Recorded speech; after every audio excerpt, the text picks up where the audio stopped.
Halo, awesome people.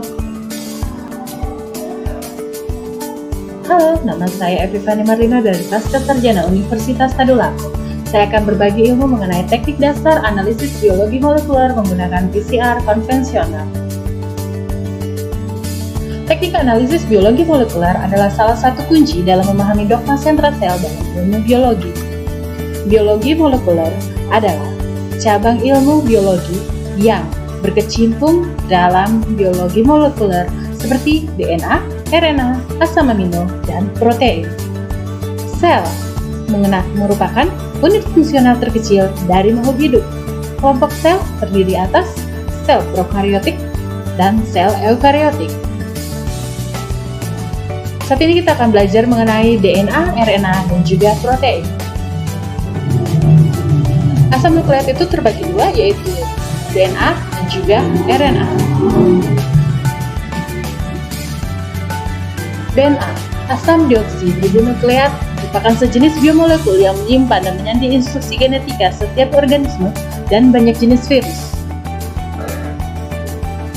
DNA terdiri atas 4 basa, yaitu adenin, guanin, sitosin, dan timin. Asam ribonukleat, molekul polimer yang terlibat dalam berbagai peran biologis dalam mengkode, dekode, interfeksi RNA, dan juga ekspresi gen. RNA pun terdiri atas 4 basa, yaitu adenin, guanin, sitosin, dan juga urasil. Protein, kelompok biomol yang berukuran besar, terbentuk dari satu rantai panjang asam amino atau lebih. PCR, polymerase chain reaction. Tahapan dalam PCR yaitu pre-PCR, PCR, dan juga post-PCR.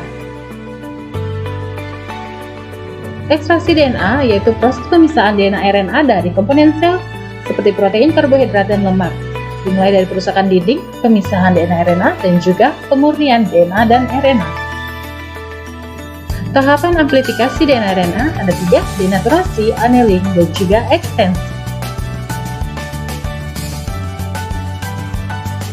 Elektroforensis adalah teknik memisahkan DNA dan RNA berdasarkan atas ukuran berat molekulnya.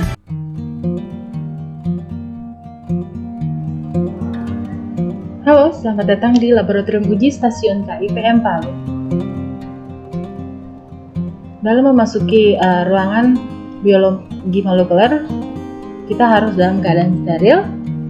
Kemudian ruangan tersebut sebelum digunakan juga harus dalam keadaan yang steril. Jadi dalam laboratorium uji biologi molekuler ini kita harus memiliki sarana dan prasarana yang cukup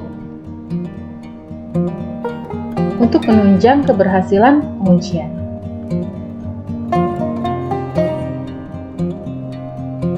Dan setiap peralatan ditempatkan di tempat yang baik dan mudah dijangkau dan tidak mudah untuk terjatuh.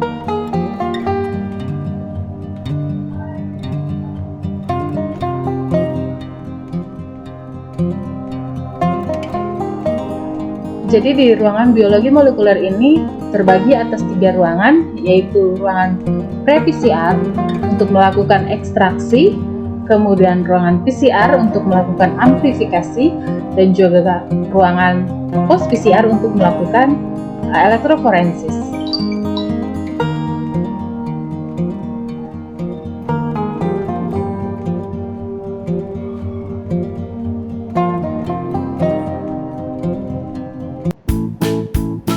Ini adalah PCR chamber.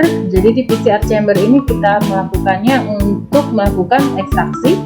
Jadi dilakukan di dalam PCR chamber tersebut.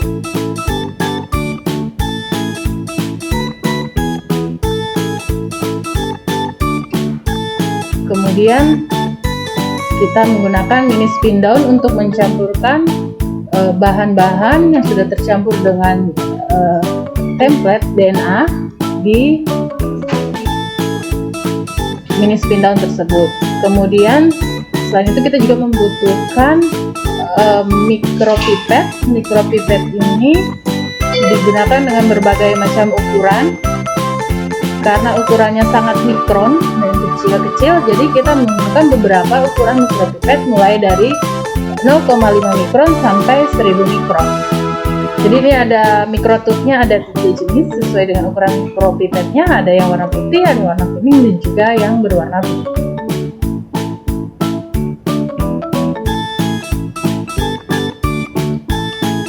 Kemudian selain itu kita juga membutuhkan timbangan digital untuk menimbang sampel yang akan diuji dan juga untuk menimbang agarose untuk pengujian elektroforensis.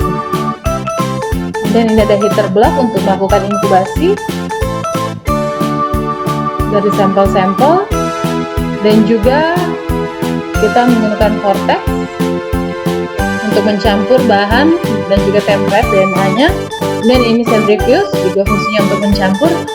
Kemudian ini adalah mesin PCR konvensional yang dimiliki oleh stasiun KIPM Palu. Bisa dilihat begini penampakan di dalamnya. Jadi di mesin PCR ini sudah disetting sesuai dengan kebutuhan yang ada di laboratorium biologi molekuler tersebut. Jadi untuk suhu annealing sudah disetting, suhu untuk amplifikasinya itu annealing sama denaturasinya semua sudah disetting. Kemudian ini untuk membuat media agar, ini alat untuk elektroforensisnya. Jadi di elektroforensis ini kita menggunakan agarose. Nah, agarose tersebut dibuat kemudian kita cetak. Nah, ini dicetak menggunakan sisir supaya terjadi lubang-lubang untuk menaruh nanti amplikon yang sudah di hasil PCR. Kemudian setelah kita melakukan elektroforensis, kita lanjutkan untuk pembacaan di UV dot. Jadi hasil uji elektroforensisnya ini dilihat di UV dot tersebut.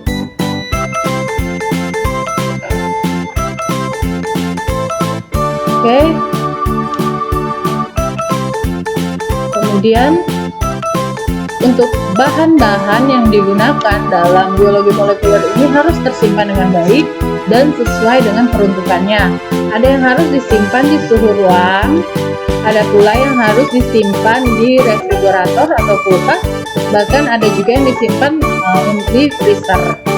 Jadi harus sesuai dengan penunjukannya. Kemudian ini bahan agarose-nya yang digunakan untuk membuat agar tadi yang ada di elektroforensis.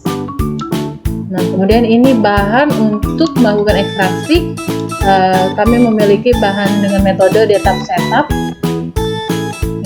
Ini mereka disimpan di suhu ruangan. Kemudian bahan untuk melakukan ekstraksi DNA dengan RNA itu ada beberapa bahan yang digunakan sama, ada juga beberapa bahan yang digunakan berbeda.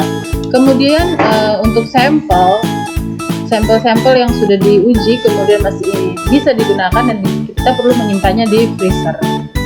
Dan ketika misalnya ada pengujian ulang, bisa kita mengambil amplikon yang sudah kita gunakan. Kemudian di PCR ini di ruangan biologi molekuler diusahakan untuk menggunakan kaos tangan yang non-powder. Nah, non-powder itu seperti yang warna biru, kemudian yang powder yang biasa kita pakai, yang latex itu yang berwarna putih yang dijual di pasaran. Jadi diusahakan kita menggunakan yang warna biru. Kemudian untuk penyimpanan dokumen harus tersimpan dengan rapi. Ketika dicari semua dokumen ini gampang untuk ditemukan. Oke, sekian dari saya. Terima kasih. Dah.